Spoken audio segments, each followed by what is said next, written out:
Om Sai Ram. Om Sai Namo Namah. Shri Sai Namo Namah. Jai Jai Sai Namo Namah. Sadguru Sai Namo Namah. Om Sai Ram. With the grace of Baba's blessings, I have been given this opportunity to read the Sai SatCharitra for all of you. Om Sai Ram.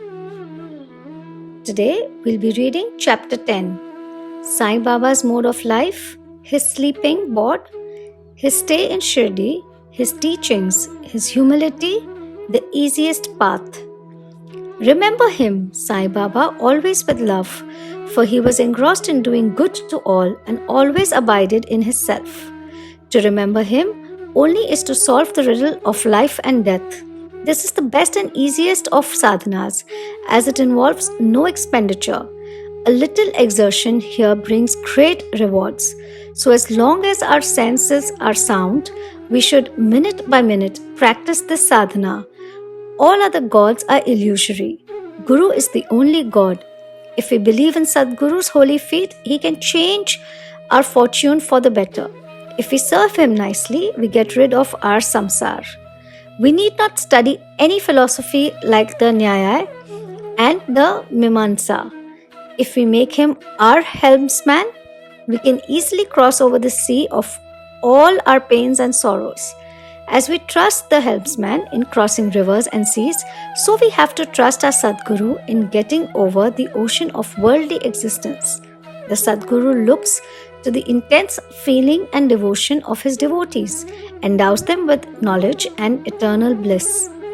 In the last chapter, Baba's mendicancy and devotees' experiences and other subjects are dealt with. Let the readers now hear where and how Baba lived, how he slept and how he taught, etc. Baba's wonderful bedstead. Let us first see where and how Baba slept. Mr. Nana Sahib Dengale brought for Sai Baba a wooden plank, amount 4 cubits in length and only a span in breadth for sleeping upon. Instead of keeping the plank on the floor and then sleeping on it, Baba tied it like a swing to the rafters of the masjid with old shreds or rags and commenced to sleep upon it. The rags were so thin and worn out that it was a problem how they could bear or support even weight of the plank itself, let alone the weight of Baba. But somehow or the other, it was Baba's sheer leela that the worn out rags did sustain the plank with the weight of Baba on it. On the 4 corners of this plank, Baba lighted panatis, earthen lamps, one at each corner, and kept them burning the whole night. It was a sight for the gods to see Baba sitting or sleeping on this plank. It was a wonder to all how Baba got up and down the plank.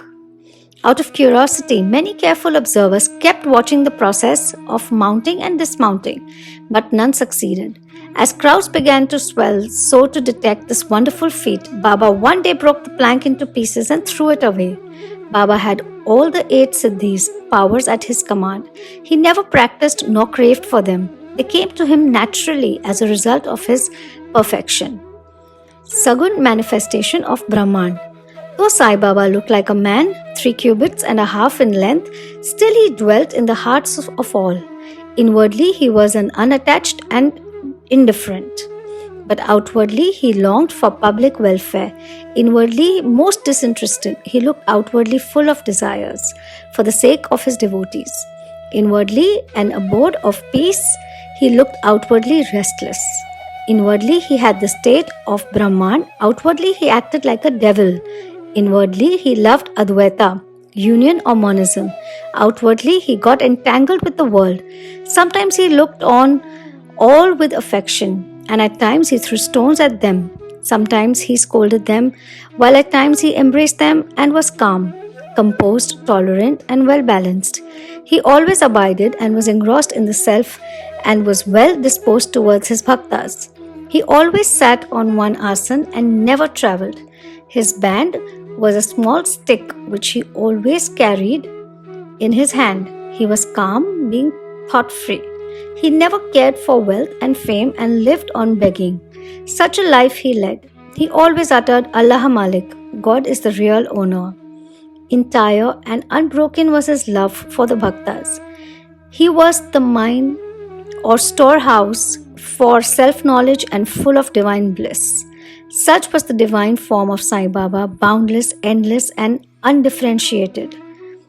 One principle which envelopes the whole universe from a stone pillar to Brahma incarnated in Sai Baba.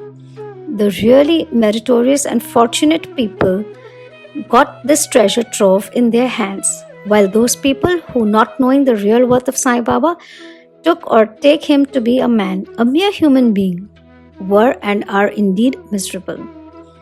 His stay in Shirdi and probable birthday. None knew or knows the parents and exact birth date of Sai Baba, but it can be approximately determined by his stay in Shirdi. Baba first came to Shirdi when he was a young lad of 16 and stayed there for 3 years. Then all of a sudden he disappeared for some time. After some time he reappeared in the Nizam state near Aurangabad and again came to Shirdi with the marriage party of Chand Patil when he was 20 years old. Since then, he stayed in Shirdi continuously for a period of 60 years, after which Baba took his Mahasamadhi in the year 1918. From this, we can say that the year of Baba's birth is approximately 1838 AD.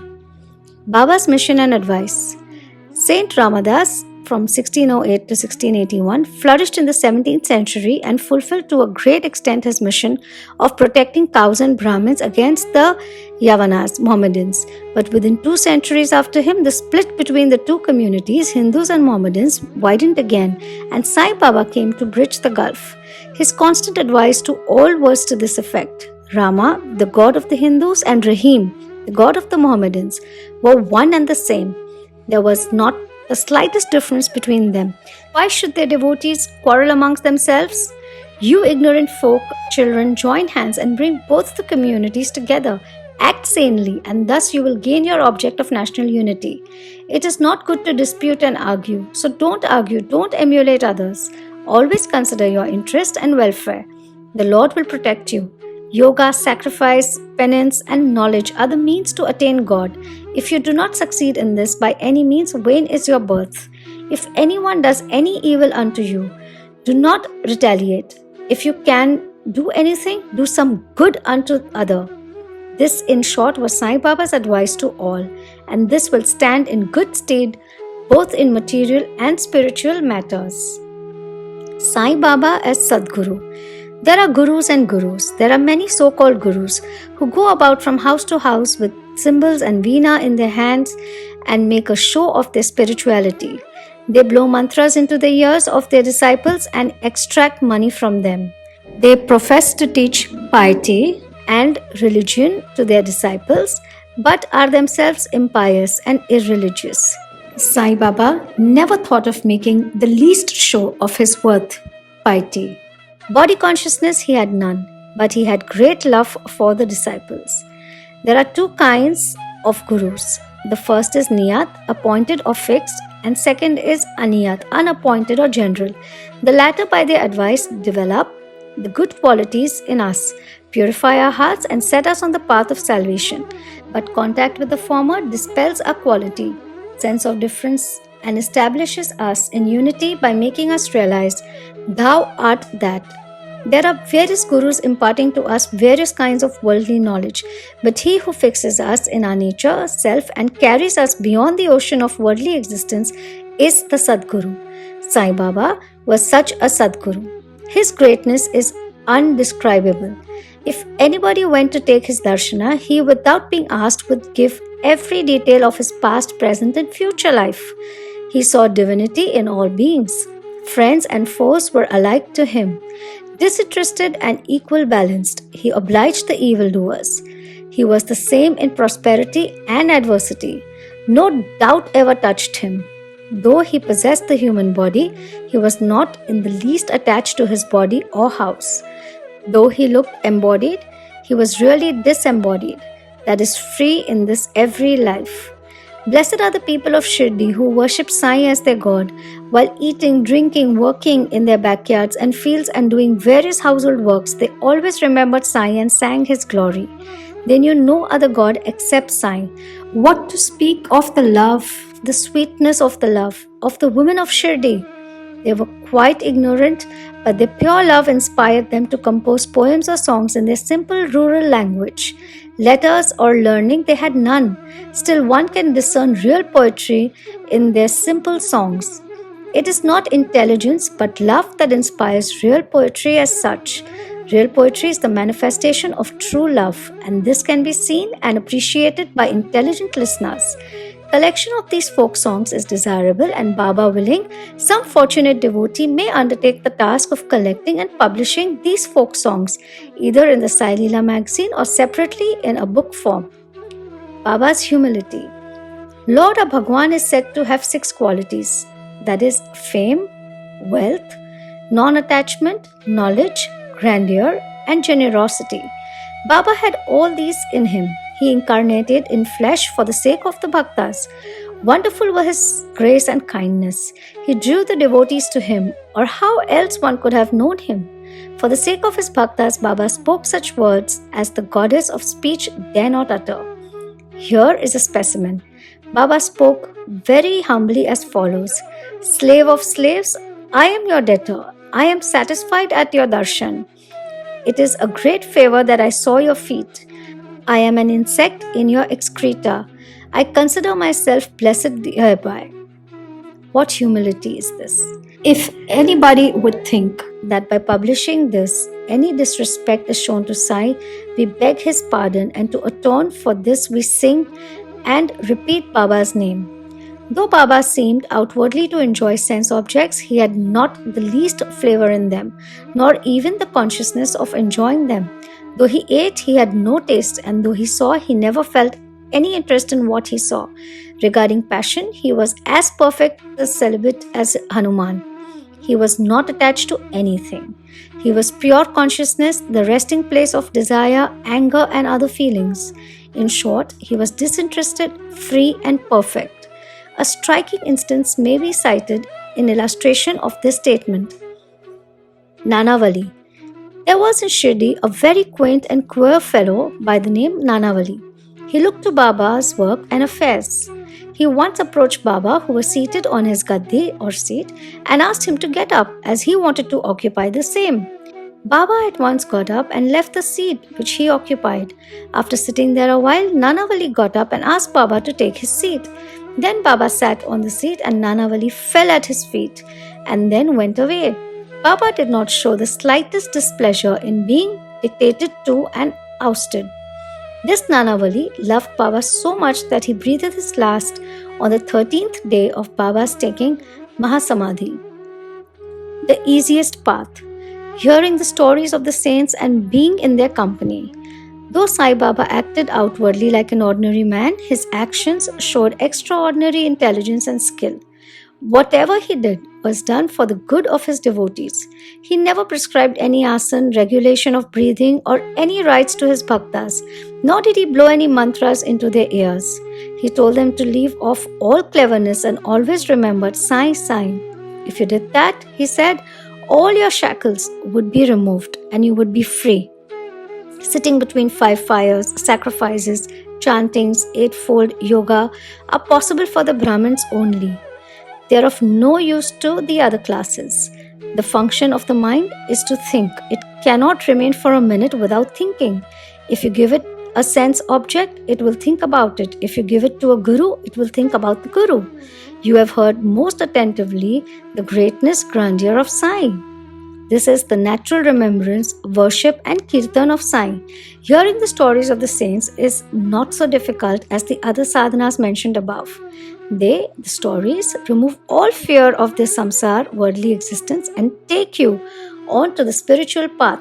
So listen to these stories, meditate on them, and assimilate them. If this is done, not only the Brahmins, but women and lower classes will get pure and holy.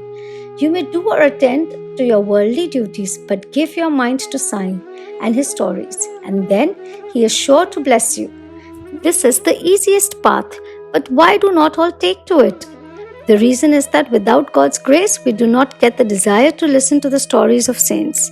With God's grace, everything is smooth and easy. Hearing the stories of the saints is in a way keeping their company. The importance of the company of saints is very great. It removes our body consciousness and egoism, destroys completely the chain of our birth and death, cuts asunder all the knots of the heart, and takes us to God, who is pure consciousness. It certainly increases our non-attachment to sense objects and makes us quite in. We conclude this chapter with meditation on Sai's form. He, the beautiful and handsome Sai, standing on the edge of the masjid and distributing udi to each and every bhakta with a view to his welfare. He who thinks the world as naught and who is ever engrossed in supreme bliss, before him we humbly prostrate ourselves. Bow to Sri Sai. Peace be to all. Om Sai Ram. With folded hands, I humbly request Sai Baba to please forgive me for any mistakes that I might have made while reading this chapter. Thank you, Sai Baba. Om Sai Ram.